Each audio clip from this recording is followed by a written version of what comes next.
ہمارا امتحان شاید لیا جا رہا ہے کہ ہم بار بار ناشکری کرتے ہیں، ہم مذہب کو ہم سیاست کا رنگ دینے کی باتیں کرتے ہیں، ہم بہت سارے جو ایشوز ہیں ان کے مقابلے میں ہم ایک غلط راستے پہ چل پڑے ہیں۔ شاید ہمارے ملک میں بے حیائی، جھوٹ، دروغگوئی، سود، منافقت، ایسی بہت ساری جو لعنتیں ہیں وہ تیزی سے پروان چڑھ رہی ہیں۔ شاید اسی کا یہ عذاب نازل ہو رہا ہے ہمارے پہ، اللہ معاف کرے۔ خیر میں نے کبھی ایسے ورڈ یوز نہیں کیے، معذرت سے اگر کسی کو برا لگے تو۔ اس وقت پنجاب سمیت پورے ملک میں 3 لوگ ہیں جو بغیر کسی حکومتی مدد کے، بغیر کسی فارن فنڈنگ کے، بغیر کسی پبلک سپورٹ کے وہ مدد کر رہے ہیں سلام متاثرین کی۔ ان میں پہلے نمبر پہ ہیں تحریک لبیک کے جو ورکرز ہیں، وہ مدد کر رہے ہیں۔ پھر انصار الاسلام ہیں، مولانا فضل الرحمان صاحب کی، جمعیت علماء اسلام کی، وہ بلوچستان میں اور کے پی میں لوگوں کی مدد کر رہے ہیں۔ پھر اس کے بعد جماعت اسلامی کی الخدمت فاؤنڈیشن ہے، وہ لوگوں کی مدد کر رہے ہیں۔ یا میری عادت ہے کہ جو کچھ میں دیکھتا ہوں میں وہ اس کو ایز اٹ از رپورٹ کرتا ہوں، نہ مجھے جھوٹ بولنے کی، نہ مسالہ لگانے کی مجھے عادت ہے۔ باقی یوٹیوبرز شاید آپ لوگوں کو اس لیے پسند ہوں گے کہ وہ ہر بات کو بڑھا چڑھا کے پیش کرتے ہیں، جن کی گراؤنڈ میں کوئی ریالٹی ہوتی نہیں، نہ کوئی وہ کرنٹ سچویشن چل رہی ہوتی ہے۔ اس وقت آپ نے سب سے پہلے آپ نے شاید دیکھا بھی ہوگا کہ بلوچستان میں سب سے پہلے اگر کوئی تنظیم لوگوں کی مدد کی ریلیف کے لیے پہنچی تھی تو وہ تحریک لبیک کے ورکرز تھے۔ اس کے بعد جمعیت علماء اسلام کے انصار الاسلام تھے۔ مزے کی بات یہ ہے یہ دونوں وہ تنظیمیں ہیں، انصار الاسلام اور تحریک لبیک، جن کو عمران خان اور وہ شدت علی صاحب نے کالعدم قرار دیا تھا۔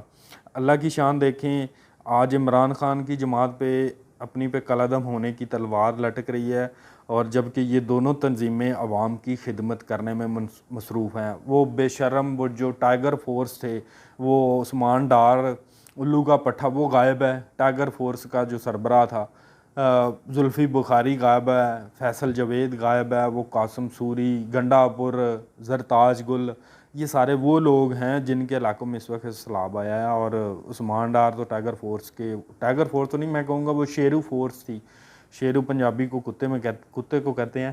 یہ سارے وہ لوگ تھے جو بڑھ کے مارتے تھے لیکن ان سب کے لیے شرم کی بات ہے کہ یہ سلام متاثرین کے لیے ان کی ٹائیگر فورس ساری جو ہے وہ کہیں نظر نہیں آ رہی۔ وہ سارے بیٹھے ہیں، وہ ایک ذہنی مریض کو پروٹیکشن دینے کے لیے، گرفتاری سے بچانے کے لیے بنی گالا کے دیواروں کے راؤنڈ بورڈ بیٹھے ہیں سائے میں۔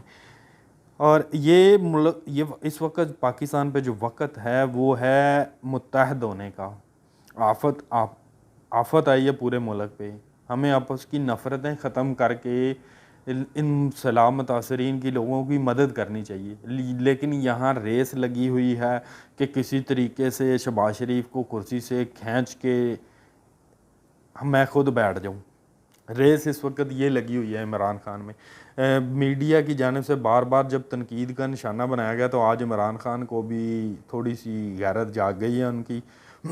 وہ ساؤتھ پنجاب کے اور کے پی کے کچھ جو اضلاع ہیں، ڈیرہ اسماعیل خان ہیں، تونسا وغیرہ کے، وہ وزٹ کریں گے لیکن پرویز لائی کی ابھی تک غیرت نہیں جاگ رہی، مونس لائی کی نہیں جاگ رہی۔ یہ پچھلے 20 دنوں سے لاہور میں بیٹھے ہیں یا بنی گالا کے باپ بیٹا چکر لگا رہے ہیں۔ پرویز لائی کی شاید ابھی تک وہ دونوں بازو ٹوٹے ہوئے ہیں، شاید اب ٹانگ بھی ٹوٹ گئی ہے کہ وہ چلنے کے قابل بھی نہیں رہے۔ ان لوگوں کو صرف اپنے لوگوں کو، اپنے نوکروں کو نوکریاں دینے کا، ریلیف دینے کا صرف ان کے پاس ٹائم ہے۔ آپ دیکھیں ذرا میں نے اس دن ٹویٹ بھی کی تھی کہ پرویز لائی نے گجرات کو ڈویژن بھی بنا دیا ہے اور اس کے لیے 32 ارب جاری کرنے کا حکم دیا ہے۔ 32 ارب روپے، یار امیجن کرے 32 ارب روپے گجرات کے لیے، اور محمد خان بٹی کا جو ضلع منڈی بہاؤدین، اس کے لیے 5 ارب روپے جاری کرنے کا اعلان کیا۔ جبکہ سلام متاثرین ہیں جو توسا خان، ڈی جی خان وغیرہ کے، رجان، راجن پور کے، ان سب کے لیے صرف 5 ارب روپے 40 अरब रुपए गुजरात और मंडी बहाउद्दीन के लिए सिर्फ डेवलपमेंट वर्क के लिए, और पूरे जो सलामत तासरीन है साउथ पंजाब के उनके लिए सिर्फ 5 अरब रुपए। ये शख्स पंजाब को बदलने आया है, कहता था शहबाज शरीफ ने पंजाब का बेड़ा गर्द कर दिया।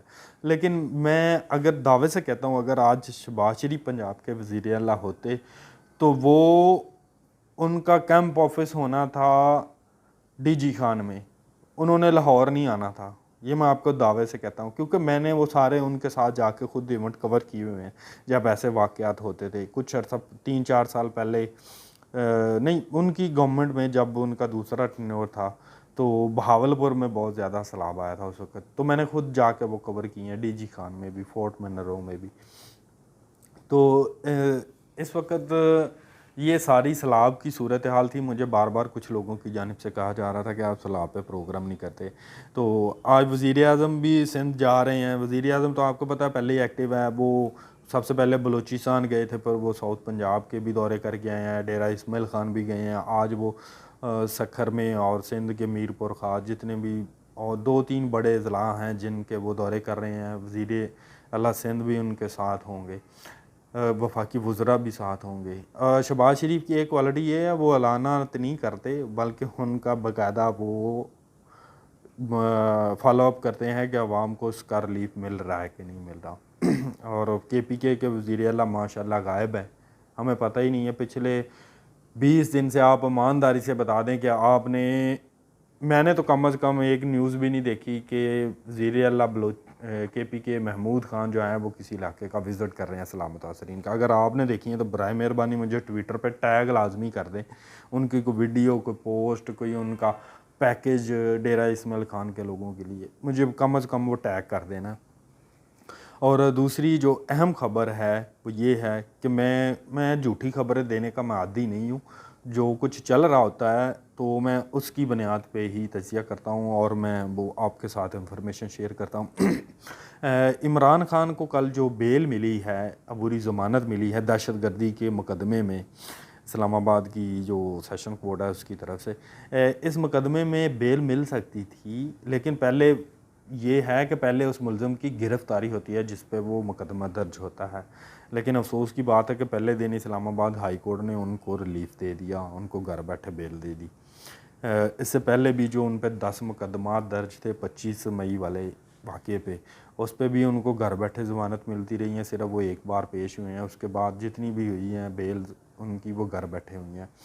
जजेस को सोचना चाहिए कि अगर हमारे किरदार पे बार बार लोग उंगलियां उठा रहे हैं इंसाफ के तरीक़ाकार पे, सिर्फ फ़र्द वाहद को एक्स्ट्राऑर्डिनरी रिलीफ देने पे, तो उनको कम अज़ कम सोच लेना चाहिए कि अब अदालत की इज़्ज़त और वक़ार पे हरफ आ रहा है कि एक ख़तून जज को धमकी दी गई है मुकदमा दर्ज करने की, 2 पुलिस अफसरान, आला पुलिस अफसरान को धमकी दी गई है।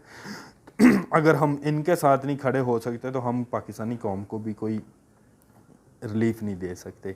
तो ये अदालत को, जजेस को अपना वतीरा बदलना चाहिए। अगर न्यूट्रल्स उंगली उठाने पे न्यूट्रल हो जा सकते हैं तो जजेस की गैरत क्यों नहीं जा सकती। मैं जजेस पे ज़्यादा गुफ्तगू करने का आदी नहीं हूँ, ना मैं इस चीज़ को मुनासिब समझता हूँ।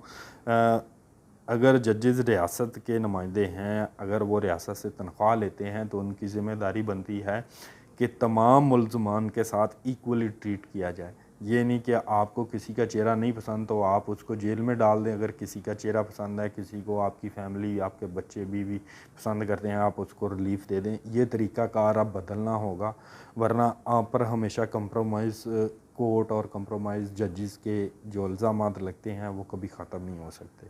अब आपकी कोर्ट में बॉल है, आपको अब साबित करना होगा कि आप कंप्रोमाइज़ नहीं हैं, आप सिर्फ आइन और कानून के मुताबिक फ़ैसले करते हैं, चाचे गामे की पंचायत वाले फ़ैसले नहीं करते। इंशाल्लाह अगले वीलॉग में दोबारा मिलेंगे। अगर किसी को कोई गिला शिकवा रह गया हो अंसारुल इस्लाम वालों का और TLP वालों का तो यकीनन अब दूर हो गया होगा। अल्लाह हाफ़िज़।